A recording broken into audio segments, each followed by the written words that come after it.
Welcome in to the Ravens Rundown by Chat Sports. Tyler Jones here with you. Thanks for spending part of your Monday morning with us as we get you all set and ready to go for NFL free agency, which begins today. We will go over some news and notes of what you need to know for free agency in just a moment. Before we do, folks, you got to subscribe to the channel, folks. It is going to be a crazy couple of days as we try to figure out what the Baltimore Ravens will do next. This is the channel for you. If you haven't subscribed already, what are you waiting for? We're nearing 9,000 subscribers here on the channel, and I got to tell you, here's the deal. When the Ravens make a move, you know what? We're going to stop whatever we're doing, and we're going to put out a video as quickly as we can to break it down for you. So go ahead and subscribe now. Turn on notifications so you never miss a moment. YouTube.com/RavensTV.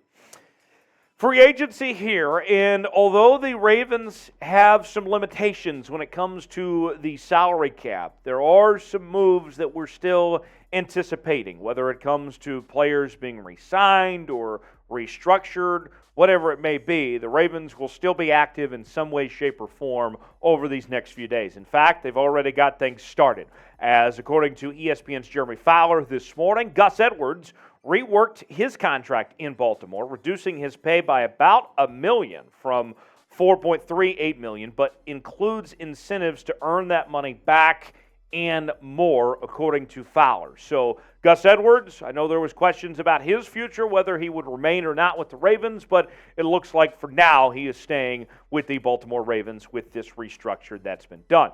Meanwhile, Ben Powers, questions about his future with the Ravens organization remain up in the air at this point as he prepares to enter free agency. And according to the folks at Ebony Bird, they are saying that the Ravens should be prepared to lose Ben Powers for him to go elsewhere. Here's what Parker Hurley had to say. The team may as well kiss Powers goodbye. Still, they do have a solid option already in Ben Cleveland. Cleveland started the 4 games that Powers missed in 2021. He also started Week 18 at right guard. Still, he has just 462 snaps in 2 years. Entering year 3, the Baltimore Ravens have to be prepared for him to step up. To be honest, he probably was going to be asked to start anyways. If the team extends Ben Powers, they almost have to cut Big Kev. They may do this anyways, but there is no shot they are keeping both Big Kev and Powers. So I'll look at this here, folks. Ben Powers, I like Ben Powers. He had a pretty decent season this past year. Unfortunate that he's likely to move on as a cap casualty of some sorts here. Sounds like the Ravens can't afford to keep him. His replacement, though, officially as far as the roster spot, I don't think is actually going to be through free agency. I think that one is going to be a draft pick to come later next month in the NFL draft as far as replacing his spot goes. So if you don't see the Ravens make a move to add an offensive guard over the next couple days, that's probably why, that they look to go younger and cheaper at that position. So with that said, Ben Powers, will the Ravens re-sign him? I don't think it's going to happen. I like Ben. I liked him all the way back to his days at Oklahoma personally, but sounds like that he is out the door. What do you think is going to happen? This is our pinned comment today. Y for yes, N for no. Will the Ravens sign Ben Powers or not?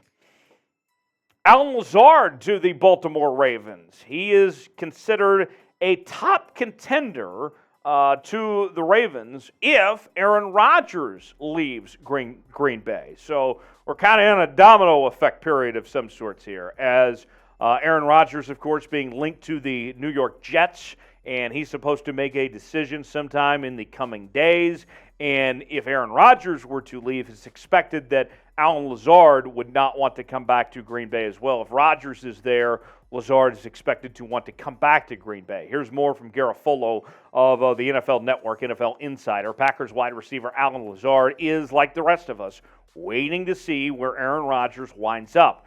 Rodgers' destination will be a factor for Lazard, one of the top free agent receivers, but he'll make the best decision for himself.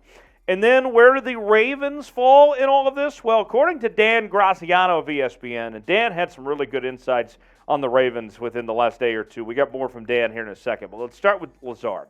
He's expected to have a market independent of his relationship with Rodgers, and he could end up with one of the higher-paid receivers in a thin wide receiver free agent market. I'm watching for the Ravens and the Chiefs for him if the Packers don't bring him back. Now, here's the deal. I like Allen Lazard. He's coming off a career season in Green Bay, putting up the best numbers that we've ever seen from him.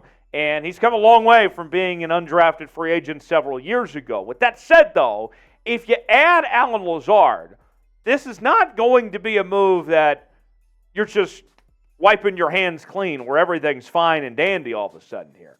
Lazard, very good year last year. Nice season, comparatively speaking, to what he'd had the last couple of years with nearly 800 yards receiving and 6 touchdowns. But the truth of the matter is, that's not enough, okay? You're going to have to do more, whether it's through the draft or even another free agent possibility, whatever it is, for this receiver room to work, whether it's Lamar Jackson or whoever this quarterback is. You got to get more. So while Allen Lazard could be a good addition, that's not enough to move the needle for this Baltimore Ravens team. I like the idea of signing Lazard, but that can't be all you do as far as receivers go. Should the Ravens sign Allen Lazard? Let me know in the comments section. Type S for sign, type P for pass. Would you like to see the Ravens make this move or not? Let me know in the comments section. S for sign or P for pass. St. Patrick's Day just around the corner. I know some folks were already celebrating over the weekend. Well, now you can be representing your favorite team with some St. Patrick's Day gear that's on sale now while supplies last at chatsports.com/ravensgreen, whether it's the Lamar Jackson shirtsy or we have a Ravens shirt that looks like this. We have both options for you. We got you covered. Go ahead and get yours now. You can represent your favorite team and still look festive for the holiday as well. chatsports.com/ravensgreen to get yours today. That's chatsports.com/ravensgreen. So we got an update, a major update on Lamar Jackson over the weekend with the non-exclusive franchise tag placed on Jackson. What does this situation unfold? Well, according to reports, teams have indicated that they are unlikely to make an offer to Lamar Jackson, that they are not interested in playing this whole non-exclusive franchise tag game, that they would like to go a more traditional route of a trade of some sorts if they were to make a move for Lamar Jackson. Let's go ahead and dissect this piece by piece from Graziano here. Based on the conversations I've had, teams interested in pursuing a potential Jackson trade if he decides he wants out of Baltimore, but I don't know that you'll see anyone submit a formal offer sheet that puts 2 first-round draft picks at risk if the Ravens don't match. I think teams would rather talk to the Ravens about a more traditional trade, though, of course, they'd also, at some point, have to talk to Jackson because he'd have to sign the franchise tender before he could be traded. So a lot to unpack there as far as that situation goes. It sounds like that at this point in time, it seems unlikely, but you know, it only takes one team, right? It only takes one team to change their mind, and we're really just getting started in all this. Where will Lamar play next year? Will it be with the Ravens? Will it be with somebody else? Let us know in the comments section what do you think is going to happen with Lamar Jackson, how this all shakes out, where he ends up playing in 2023. So let's give you 3 things you need to know on this situation with Lamar. Number 1, teams can start talking to agents beginning at noon Eastern time today. Now, why is that important? Well, Lamar doesn't have an agent. Remember, he's representing himself. And so with that, with the league's tampering rules, because Lamar is not an agent, technically speaking, maybe there's some back channels, some loopholes of some sorts, but teams can't start talking to Lamar, even though he is, in theory, his own agent, until Wednesday at 4 p.m. Eastern Time. So that is very interesting. Now, there might be something going on, some finagling of some sorts, but at least at this moment, you can't do that.